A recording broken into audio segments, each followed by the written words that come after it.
ધોરણ 9 વાર્ષિક પરીક્ષા 2025 નું એસાઇનમેન્ટનો આપણે અભ્યાસ કરી રહ્યા છીએ, જેમાં આજે વિભાગ સી માં ચેપ્ટર 11 ના દાખલાઓને આપણે આગળ વધારવાના છીએ. તો 7મા દાખલાથી આપણે અભ્યાસ કરવાના છીએ. 7મા દાખલાની રકમ આપી છે કે ધાતુના એક ગોળાનો વ્યાસ 4.2 સેમી છે. તે ધાતુના ગોળાના દ્રવ્યની ઘનતા 8.9 ગ્રામ સેમી ઘન હોય તો તેનું દળ શોધો. ઘણા બધા વિદ્યાર્થીઓ રકમમાં જ કન્ફ્યુઝ થાય કે ભાઈ આમાં તો શું કહ્યું છે, પણ સૌથી પહેલી વસ્તુ તો એમાં આપણને વ્યાસ આપ્યો છે. તો વ્યાસ પરથી સૌથી પહેલા આપણે ત્રિજ્યા શોધવી પડે. કોઈ પણ દાખલો ગણતા હોઈએ પૃષ્ઠફળ ને ઘનફળનો વ્યાસ આપ્યો હોય તો સૌથી પહેલા આપણે ત્રિજ્યા શોધી લેવાની. તો આ દાખલામાં પણ વ્યાસ આપ્યો છે, તો દાખલાની ગણતરીમાં સૌથી પહેલા આપણે ત્રિજ્યા વ્યાસ ભાગ્યા 2. વ્યાસ આપ્યો છે 4.2 ભાગ્યા 2 કરી દઈશું એટલે આપણને ત્રિજ્યા મળી જશે 2.1 સેમી. આ થઈ ગઈ છે ત્રિજ્યા. બીજું કહ્યું છે કે તેના દ્રવ્યની ઘનતા 8.9 ગ્રામ પ્રતિ સેમી ઘન છે. તો તેનું દળ આપણને શોધવાનું હોય છે. તો સૌથી પહેલા આપણે ગોળાનું ઘનફળ, જેને કહેવાય કદ પણ કહેવામાં આવે, તો ગોળાનું ઘનફળ એટલે કે કદ શોધીશું. તો ગોળાના ઘનફળનું સૂત્ર છે 4/3 પાઈ r ઘન.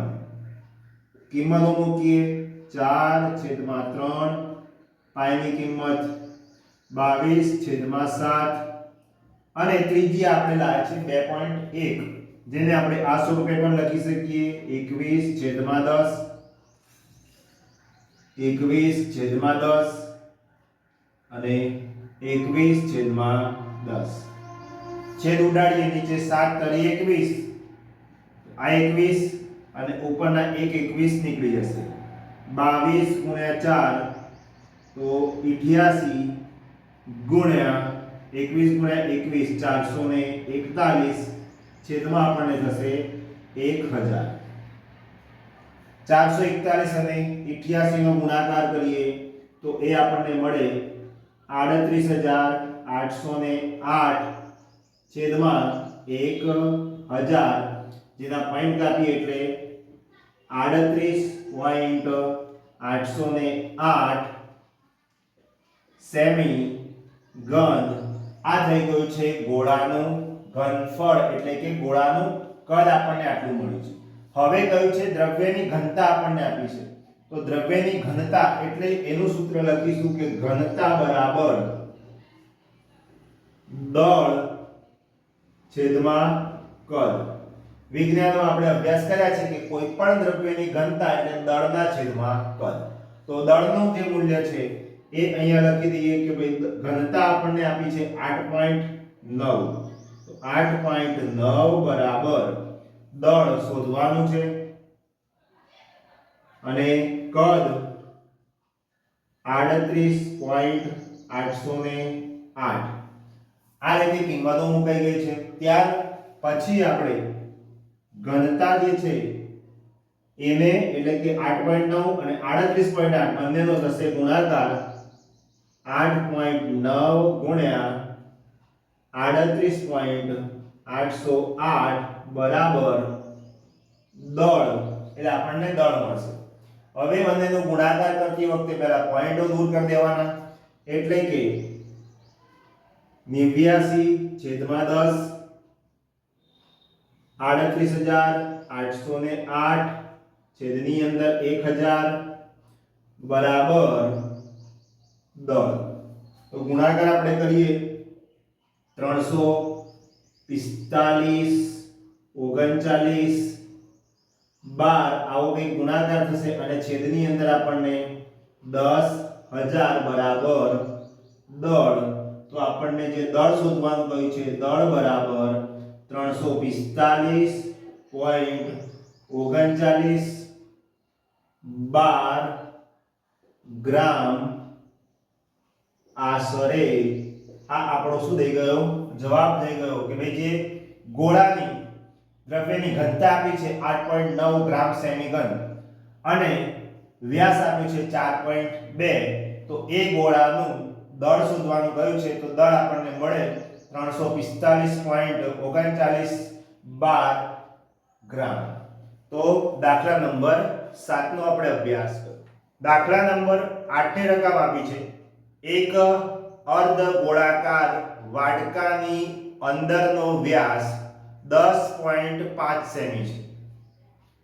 તેની અંદરની સપાટીને 100 સેમી સ્ક્વેર ના રૂપિયા 16 લેખે કલાઈ કરવાનો ખર્ચ શોધો.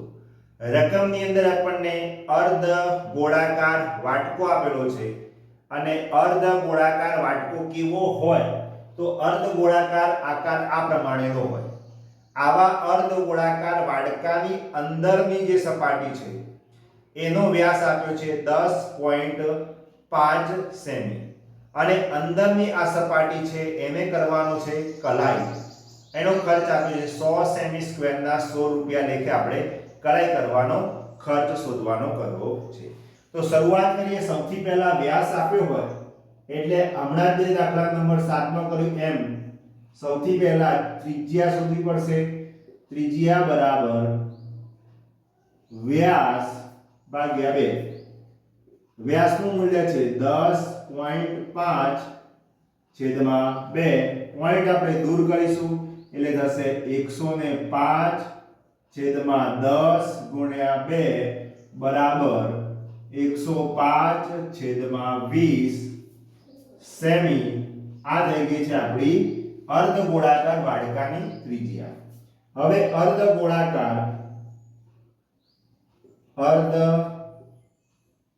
ગોળાની વક્ર સપાટીનું ક્ષેત્રફળ આપણે શોધવાનું છે જેનું સૂત્ર આપણે જાણીએ છીએ 2πr².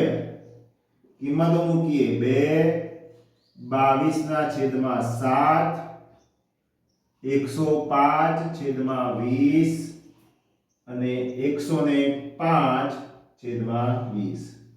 છેદ ઉડાડીએ તો 15 સત્તા 105 11 દુ અને અહીંયા 10 દુ અહીંયા 11 અહીંયા 10. તો આ થઈ ગયા છેદ ઉડી ગયા છે 15 11 105. આનો આપણે કરીશું ગુણાકાર. તો 15 11 અને 105 નો ગુણાકાર કરીશું અને છેદની અંદર આપણી પાસે છે 100. ગુણાકાર કરીએ તો 173 25 આવો કંઈક આપણને ગુણાકાર મળશે. પોઈન્ટ કાપીએ 173.25 શોધી શું રહ્યા છે વક્ર સપાટીનું ક્ષેત્રફળ તો સેમી સ્ક્વેર. આ થઈ ગયું છે વક્ર સપાટીનું ક્ષેત્રફળ. જે અર્ધ ગોળાકાર વાડકો છે એની વક્ર સપાટીનું ક્ષેત્રફળ આટલું થાય. રકમમાં કહ્યું છે કે 100 સેમી સ્ક્વેરના રૂપિયા 16 લેખે કલાઈ કરવાનો ખર્ચ શોધવાનો છે. તો હવે એની ગણતરી કરી દઈએ. 100 સેમી સ્ક્વેર બરાબર 16 રૂપિયા તો 173.25 સેમી સ્ક્વેર બરાબર કેટલા? તો પ્રથમ પદ આપણું છે 100 એ તો ઓલરેડી છેદમાં જ આવવાના છે 173.25 ગુણ્યા 16. તો પોઈન્ટ દૂર કરીએ તો 173 જે છે એમાં 17325 થઈ જશે ગુણ્યા 16 કરી દઈશું. છેદની અંદર પોઈન્ટ છે એના 100 આવ્યા અને ઓલરેડી પહેલાથી 100 હતા જ. ગુણાકાર કરી દઈએ તો ગુણાકાર આપણને મળશે 277200 છેદની અંદર 1 2 3 અને 4 0 10000 બે 0 ઉડી જશે. પોઈન્ટ કટ કરીએ તો 27.72 કલાઈ કરવાનો ખર્ચ શોધી રહ્યા છે એટલે એકમમાં લખવાનું રૂપિયા. તો આ થઈ ગયો છે અર્ધગોળાકાર વાડકો જે છે એ વાડકામાં કલાઈ કરવાનો ખર્ચ કેટલો મળશે 27.72 રૂપિયા આપણને જવાબ મળશે. સૌથી પહેલા આપણે વ્યાસ પરથી ત્રિજ્યા શોધવાની. ત્રિજ્યા મળે એટલે અર્ધગોળાકાર વાડકાનું વક્ર સપાટીનું ક્ષેત્રફળ જે આપણે શોધ્યું 173.25 અને પછી ખર્ચ જે આપ્યો છે એની કેલ્ક્યુલેશન કરીએ એટલે આપણો જવાબ મળે 27.72. તો આ હતો દાખલા નંબર 8. દાખલા નંબર 9 ની રકમ આપી છે. મોનિકા પાસે 551 મીટર સ્ક્વેર કેનવાસનો ટુકડો છે. તેમાંથી તે એક 7 મીટર ત્રિજ્યાનો એક શંકુ બનાવવા માંગે છે. મોનિકા પાસે 551 મીટર સ્ક્વેર એક કેનવાસનો ટુકડો છે. તેમાંથી તેને પાયાની ત્રિજ્યા 7 મીટર હોય તેવો એક શું બનાવ્યો છે? શંકુ બનાવ્યો છે. શંકુને ટાંકા લેવામાં અને કાપવામાં 1 મીટર સ્ક્વેર કાપડ બગડે છે. તો બનેલો જે શંકુ છે એનું ઘનફળ શોધો. રકમની અંદર પહેલા આપ્યું છે આપણને કેનવાસનું ક્ષેત્રફળ જે છે 551 મીટર સ્ક્વેર અને એમાંથી 1 મીટર સ્ક્વેર કેનવાસ એ શંકુના ટાંકા લેવામાં અને સિલાઈની અંદર બગડે છે. તો સૌથી પહેલા જે શંકુ બનાવવા જેટલું કેનવાસ વપરાય છે એ લખીશું. શંકુ બનાવવા માટેના કેનવાસનું ક્ષેત્રફળ બરાબર 551 મીટર સ્ક્વેર માંથી 1 મીટર સ્ક્વેર આપણે બાદ કરવા પડશે કેમ કે એટલો ખર્ચ એટલે કે ટાંકા લેવામાં એટલું બાદ કરવું પડે છે. બાદબાકી કરીએ તો 550 મીટર સ્ક્વેર આટલો કેનવાસ શંકુ બનાવવા માટે જાય છે. એટલે આ થયું શંકુની વક્ર સપાટીનું ક્ષેત્રફળ.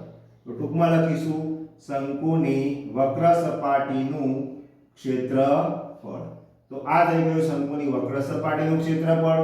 ત્રિજ્યા આપણને આપેલી છે 7. તો એના પરથી આપણે શંકુની ત્રાસી ઊંચાઈ શોધીશું. શંકુની વક્ર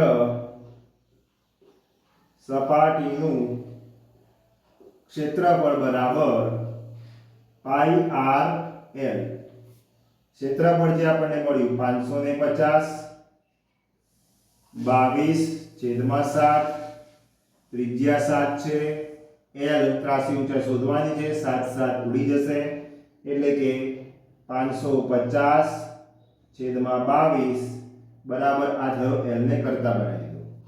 ભાગાકાર કરીએ તો એલ ત્રાસી ઊંચાઈ આપણને મળશે 25 સેમી. ત્રાસી ઊંચાઈ મળી ગઈ છે. એના પરથી આપણે ઊંચાઈ શોધીએ તો હવે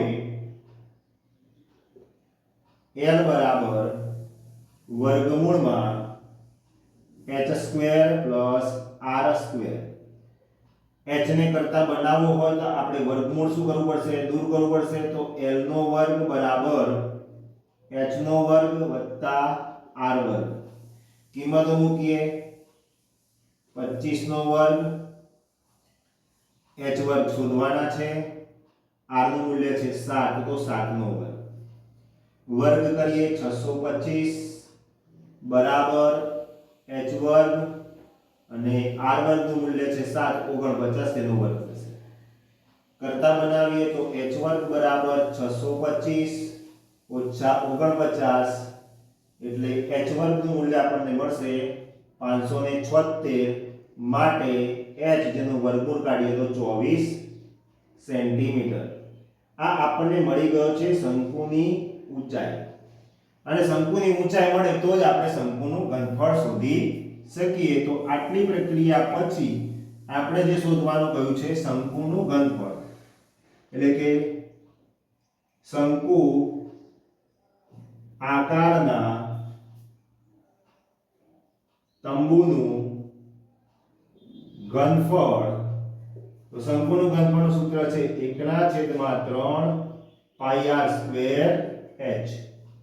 મૂલ્ય મૂકો 1/3 પાઈની કિંમત 22/7, ત્રિજ્યા આપી છે 7 તો 2 વાર અને h જે આપણે શોધ્યો છે 24, છેદની અંદર 1.